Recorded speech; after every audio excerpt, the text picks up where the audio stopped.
हम एक चीज़ की मेजरमेंट कर सकें कि हमारे पास सॉल्यूशन में कितने सोल्यूट पार्टिकल्स मौजूद हैं, इसके लिए हम ये टेक्निक जो है वो इस्तेमाल करते हैं स्पेक्ट्रोफोटोमेट्री। अगर देखा जाए तो स्पेक्ट्रम हमारे पास ये आता है, इसका शॉर्ट डेफिनेशन ये आता है, the arrangement of wavelength in specific order is called wavelength. जब हम एक लाइट के रेस को वेवलेंथ के लिहाज से अरेंज कर ले, इसी अरेंजमेंट को क्या कहा जाता है, स्पेक्ट्रम कहा जाता है। अब अगर मैंने सोर्स ऑफ सनलाइट ले ली है तो सनलाइट में हमारे पास 7 कलर्स आ जाते हैं और वो 7 कलर्स के लिए हमने एक की रखी हुई है विबगार, अगर VIBGYOR, और हमें पता है कि सबसे जो कम वेवलेंथ है वो वायलेट का है और सबसे ज़्यादा वेवलेंथ जो है वो किस चीज़ का है, रेड का है। तो यही यहाँ से ये वेवलेंथ इस साइड से क्या हो रही है, इंक्रीज हो रही है। तो यहाँ पर वेवलेंथ का, वायलेट का जो वेवलेंथ है वो 400 नैनोमीटर है और रेड का जो वेवलेंथ है वो क्या है, 700 नैनोमीटर है। तो ये हमारे पास एक सनलाइट रेस का एक स्पेक्ट्रम है और इसको हमने वेवलेंथ के लिहाज से क्या कर लिया है, क्लासिफाइड किया हुआ है। अब अगर स्पेक्ट्रम की फोटोस्पेक्ट्रोमेट्री की डिफिनीशन की तरफ आए तो हमारे पास इसका डिफिनीशन बनता है, a branch of spectroscopy deals with the study of deals with the movement of radiant energy। radiant energy से मेरा मतलब है सोलर एनर्जी, ट्रांसमिटेड या इससे पास होगी, और रिफ्लेक्टेड बाय ए बॉडी।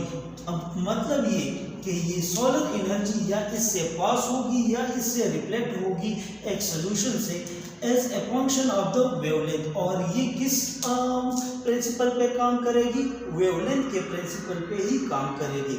मतलब ये कि हम इससे ये सनलाइट एनर्जी पास करेंगे एक सोल्यूशन से तो कुछ पास हो जाएंगे, कुछ रिफ्लेक्ट हो जाएंगे, और इसके लिए जो प्रिंसिपल यूज़ होगा वो वेवलेंथ के लिहाज से, क्योंकि हम वहाँ पर फिगर में देखेंगे कि हम वहाँ से क्या लेंगे, ज़्यादा वेवलेंथ वाला लेंगे, मतलब ये कि रेड वाला लेंगे। तो रेड वाले वेवलेंथ जो 700 नैनोमीटर का है, ये कुछ रेस इससे पास होंगे, कुछ इससे क्या होंगे, रिफ्लेक्ट हो जाएंगे। फिर ये स्पेक्ट्रोफोटोमीटर क्या है, a device used to measure the amount of photons absorbed or reflected is called spectrophotometer। वो डिवाइस जिसमें अमाउंट ऑफ एनर्जी या तो एब्जॉर्ब होगी या रिफ्लेक्ट होगी, इस डिवाइस को क्या कहा जाता है, स्पेक्ट्रोफोटोमेट्री कहा जाता है। अब अगर यहाँ से आप यहाँ से लेकर यहाँ तक ये हमने क्या किया हुआ है, एक फिगर बनाया हुआ है कि यहाँ लाइट, सोर्स ऑफ लाइट से लेकर डिटेक्टर तक, इसको हम क्या कहते हैं, स्पेक्ट्रोफोटोमेट्री कहा जाता है। अब यही स्पेक्ट्रोफोटोमेट्री की डिवाइस की मदद से कुछ लाइट्स यहाँ पर आगे जाके देखेंगे, कुछ लाइट यहाँ पर एब्जॉर्ब होगी, कुछ लाइट यहाँ से रिफ्लेक्ट होगी। यही एब्जॉर्प्शन और रिफ्लेक्शन हमें सोल्यूट और की वैल्यू जो है वो बताएगी सोल्यूशन में। अब इस प्रोसेस को फर्स्ट टाइम इन्वेंट किया था आर्नोल्ड ओम बेकमैन ने 1940 में, और उन्होंने इसी टेक्निक्स को डेवलप किया था। लेकिन इसके लिए जो उसूल है, जो प्रिंसिपल है, वो बियर लॉ इस्तेमाल होता है। Concentration of solution is directly proportional to absorption of light. जब वो सॉल्यूशन में कंसंट्रेटेड होगा, सोल्यूट के पार्टिकल ज़्यादा होंगे तो लाइट की एब्जॉर्प्शन क्या होगी, ज़्यादा से ज़्यादा होगी, क्योंकि ये डायरेक्टली रिलेशन है। और डायरेक्टली रिलेशन होने की वजह से बियर लॉ कहता है कि अगर जितनी आप सॉल्यूशन को कंसंट्रेट करोगे, सोल्यूट मकदार ज़्यादा डालोगे तो लाइट की एब्जॉर्प्शन ज़्यादा होगी। अगर आप सॉल्यूशन को डाइल्यूट रखोगे तो लाइट की एब्जॉर्प्शन फिर क्या होगी, कम होगी। इसी यहाँ पर हम ये जो टेक्निक्स हैं ये एक्चुअल में बियर लॉ पे ही डिपेंड करता है। अच्छा चलो यहाँ पर इस फिगर से मालूम कर लेते हैं कि एक्चुअल फिनोमेना है क्या। ये हमारे पास मैंने ले लिया है सोर्स ऑफ लाइट, यहाँ से सोर्स ऑफ लाइट क्या हो रही है, जा रही है मुख्तलिफ डायरेक्शन में, लेकिन मैंने यहाँ इस डायरेक्शन पे लेना है। और मैंने सामने रखा हुआ है कौन सा, कन्वेक्स लेंस रखा हुआ है। और कन्वेक्स लेंस के बारे में हमने ये पढ़ा हुआ है फिजिक्स में, क्योंकि ये लाइट को क्या कर लेता है, एक ही पॉइंट पे कन्वर्ज कर लेता है। लाइट को कन्वेक्स लेंस की मदद से जो डिस्पर्स लाइट थी वो क्या हो रही है, कन्वर्ज हो रही है एक ही पॉइंट पे। देखिए यहाँ पर ये सारी की सारी लाइट जो है वो कन्वर्ज हो गई। कन्वर्ज होने के बाद यहाँ पर लगाया हुआ है क्या चीज, प्रिज्म। प्रिज्म का काम ये है कि ये लाइट को क्या कर लेता है, डिस्पर्स कर लेता है। कन्वर्ज का काम था कन्वेक्स का काम था कन्वर्ज करना, प्रिज्म का काम था डिस्पर्स करना। अब यहाँ पर जब हमने ये भी फिजिक्स में पढ़ा हुआ है कि जब रेयर मीडियम से जाएगा कहाँ पर, डेंसर मीडियम पे, तो ये हमारे पास स्पीड में क्या आएगा, चेंज आएगा। और इसी स्पीड की चेंज की मदद से हमारे पास ये कन्वर्ज लाइट क्या होगा, डिस्पर्स होगा। फिर यहाँ पर रिफ्रैक्शन होगा, और रिफ्रैक्शन में क्या होगा, यहाँ पर जो लाइट है ये हमारे पास 7 कलर्स में क्या होगा, डिस्पर्स हो जाएगा अकॉर्डिंग टू देयर वेवलेंथ। अब यहाँ पर अगर देखा जाए तो ये हमने इसको क्या कर लिया है, अकॉर्डिंग टू देयर वेवलेंथ। सबसे ज्यादा वेवलेंथ किस चीज का है, रेड का है, तो ये ऊपर की तरफ है। और यहाँ पर सबसे ज्यादा कम जो है वो वायलेट का है, वो 400 नैनोमीटर है। अभी इस वेवगार में तो कलर ज्यादा है, लेकिन मैंने एक ही कलर लेना है और वो कौन सा है, रेड। तो यहाँ पर मैंने सिर्फ 700 नैनोमीटर वाली लाइट को सेलेक्ट किया हुआ है और इसी रेड लाइट को स्लिट से पास किया है। स्लिट्स असल में हमारे पास क्या है, ओपेक ऑब्जेक्ट है। ओपेक ऑब्जेक्ट उसको कहा जाता है, इससे लाइट जो है वो पास नहीं हो सकती, बल्कि ये लाइट को क्या करेगा, एक स्पेसिफिक डायरेक्शन में आकर इससे पास होगी। मतलब ये कि अगर देख ले तो ये स्लिट्स के दरमियान मैंने गैप छोड़ा हुआ है और इससे सिर्फ और सिर्फ रेड वेवलेंथ वाली लाइट जो है वो पास हो रही है। सामने मैंने रखा हुआ है सैंपल सॉल्यूशन। सैंपल सॉल्यूशन का मतलब ये है कि मैंने यहाँ पर ले लिया है सॉल्यूट और प्लस सॉल्वेंट। अब अगर सॉल्यूट की बात की जाए तो सॉल्यूट में मैंने यहाँ पर ले लिया है शुगर, और सॉल्वेंट में यहाँ पर हमारे पास क्या चीज है, वाटर है। क्या चीज है, वाटर है। अब अगर वाटर सॉल्यूट है और सॉल्वेंट, अब मैं यहाँ पर इसी सॉल्यूशन में ये मालूम करना चाहता हूँ कि वाटर की मिकदार कितनी है और शुगर की मिकदार कितनी है।